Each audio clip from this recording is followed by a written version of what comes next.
오늘은 글로벌 과잉 공급 문제에 대해 말씀드리겠습니다. 최근 글로벌 경제에는 자본주의의 병폐인 공급 과잉이 심각한 문제로 남아 있습니다. 철강, 화학, 자동차, 전자제품 등 주요 산업에서 생산량이 소비량을 크게 초과하고 있습니다. 이로 인해 국제 무역 갈등은 심화되고 각국은 공급 측면에서 구조 조정을 추진하고 있습니다. 이러한 상황을 살펴보고 한국에 어떠한 기회가 있을지 알아보겠습니다. 여기 보시는 표는 산업별 생산과 소비의 차이를 나타냅니다.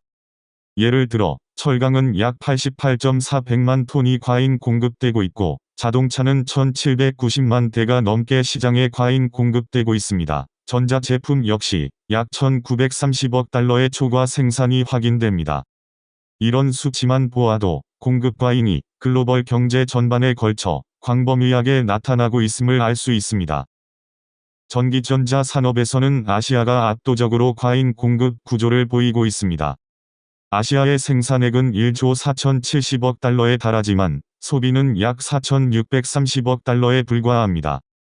북미와 유럽은 소비 수치는 있지만 생산 데이터 공개는 제한적이라 정확한 수치를 계산할 수 없었습니다. 결국 글로벌 차원에서 약 1930억 달러 규모의 초과 공급이 존재하는 것으로 추정할 수 있었습니다. 그래서 가격 경쟁도 치열하고 저가 덤핑 상품이 증가하게 되지요. 자동차 산업을 보면 2024년 전 세계 생산량은 약 9250만 대, 소비는 7460만 대 수준입니다. 자동차 생산은 아시아 59%, 아메리카 21%, 유럽 19% 비중을 보입니다. 특히 중국의 전기차 생산 증가가 두드러지며 유럽 기업들이 중국 시장에서 밀려나는 현상이 나타나고 있습니다. 이로 인해 일본의 닛산, 혼다 실적도 악화되고 있습니다. 철강 산업에서도 아시아, 오세아니아는 8480만 톤의 과잉 공급을 보이는 반면 북미와 유럽은 공급 부족 현상을 보입니다. 글로벌 전체적으로는 약 4600만 톤이 초과 공급되고 있습니다. 이는 특히 중국과 일부 신흥국에서의 생산 확대가 주된 원인입니다.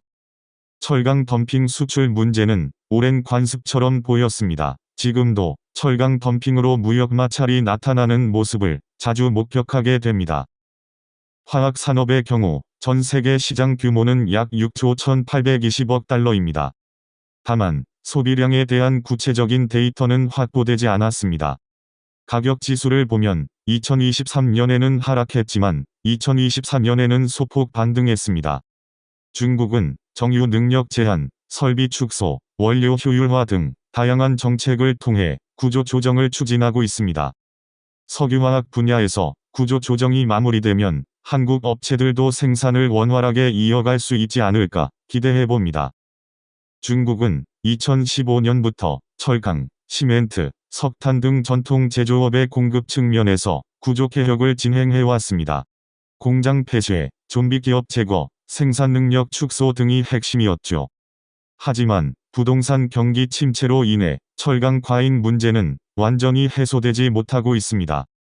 과잉 생산이 중국 내 시장에 확산되면서 가격 경쟁, 수익성 붕괴, 디플레이션 가속화로 이어져 왔습니다. 정부는 디플레이션을 유발하는 가격 경쟁에 대응하기 위해 소위 반태보, 엔티인벌루션 프로그램을 시작했습니다. 초기에는 일부 성과를 거두었지만 단기적인 성과를 기대하기 어렵고 장기전이 될 가능성이 높습니다. 태화를 뜻하는 중국 인터넷 속어는 원래 젊은 중국인들이 교육과 직장에서 직면하는 경쟁 압력을 지칭했습니다. 그러나 2024년 초부터 이 단어는 중국 기업들의 과도하고 지속 불가능한 경쟁, 즉 더 많은 자원이 투입되지만 수익은 증가하지 않는 상황을 지칭하는 용어로 바뀌었습니다. 이 캠페인은 첨단 제조업의 투자 자금을 유치하고 철강과 같은 경쟁이 심한 산업의 생산을 통제하고 전기 자동차, 식품 배달 가격과 보조금을 감독하고 쓸모없는 산업 시설을 단계적으로 폐지하는 것을 목표로 합니다. 간단히 다시 말하면 과잉 공급을 없애겠다는 것입니다. 구조 조정의 핵심 내용을 살펴보면 철강, 시멘트, 석탄 분야에서 공장 폐쇄, 좀비 기업 제거하고 태양광 분야에서 생산 능력 3분의 1 축소하고 전기차, 리튬 분야에서 가격 경쟁 억제, 일부 설비 중단하고 자동차 분야에서 생산 허가 취소, 경쟁 완화하는 등 이러한 모든 조치는 출혈 경쟁 억제, 내수 중심의 성장 전략, 소비 촉진 등과 연결됩니다. 공급 과잉 문제를 중국의 내수 확대, 소비 촉진, 주택시장 안정 등과 연계하여 해결하려는 움직임입니다. 이러한 정책은 투자 중심에서 소비 중심의 경제 구조로 전환하려는 노력으로 보입니다. 추측하건대 중국과의 무역 협상은 공급 과잉에 따른 저가 상품 공세 등 세계 가격 질서의 혼란을 정리하는 과정이 아닐까 생각됩니다. 중국이 공급 과잉 해소에 나서게 된 이유는 미국의 요구, 그리고 중국 기업의 출혈 경쟁 문제가 동시에 나타나기 때문인 것으로 보입니다. 미국 관세 영향으로 중국의 수출이 감소하고 주변국에서도 소비 여력이 감소할 것을 예상하여 공급 과잉, 그리고 저가 경쟁으로 기업의 피해가 더 커지기 전에 구조 조정을 추진하는 것으로 보입니다.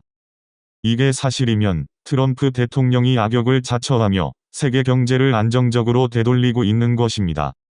석유화학, 철강 등 글로벌 공급량이 감소하면 한국 기업들에게 좋은 일이죠. 내년에는 그 결과를 확실하게 판단할 수 있을 것으로 생각됩니다. 한국의 제조업이 살아나고 적자의 늪에 빠져 있는 중소기업도 살아날 수 있기를 기대합니다. 중국이 미국에게 그대로 당하고 있지는 않을 것입니다. 만일 미국 트럼프 대통령이 중국 압박을 계속한다면 중국은 생산성을 높이고 부가가치 높은 산업으로 경제 구조를 바꿀 것으로 예상할 수 있습니다. 예를 들면 중국은 우주 데이터 센터, 우주기지 건설, 우주 자원 개발 등 첨단 기술 산업 분야에서 미국을 초월할 수 있도록 모든 정책을 추진할 것으로 생각됩니다. 2035년에는 미국을 앞서도록 중국의 발전 전략을 수립할 것입니다. 이러한 상황을 인식하고 있는 미국은 부채 문제를 먼저 해결할 것인가, 아니면 첨단 산업 육성을 확대할 것인가 고민하게 될 것으로 보입니다. 여기에서도 한국의 기회가 보입니다. 미국과 중국 양국가의 부족한 부분, 틈새 시장에서 성공할 수 있을 것 같습니다. 먼저 우주항공, 위성, 통신 등에 관심을 가져야 할 것으로 생각됩니다. 강대국이 아닌 한국의 현실에 가장 적합하고 실익이 있는 방법을 찾기 바랍니다. 감사합니다.